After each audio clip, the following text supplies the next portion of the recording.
கிருஷ்ணகிரி மாவட்டம் எலசப்பள்ளியிலிருந்து சூளகிரிக்கு பேருந்தில் வந்த முனிரத்னா என்ற பெண் தான் கொண்டு வந்த 38,000 ரூபாய் பணத்துடன் கூடிய பையை மறதி காரணமாக பேருந்தின் இருக்கையிலேயே விட்டுவிட்டு இறங்கியுள்ளார். சிறிது நேரத்தில் அந்த பேருந்தில் ஏறிய ஜோஸ்வின் என்ற பெண் பணப்பையை கண்டெடுத்து போலீசில் ஒப்படைத்த நிலையில் அது முனிரத்னாவிடம் ஒப்படைக்கப்பட்டது.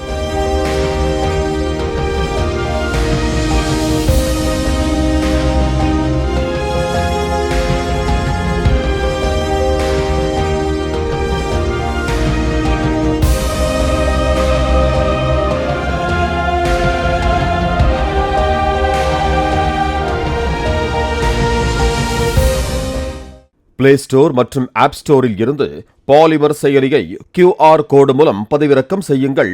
செய்திகளை உடனுக்குடன் பெறுங்கள்.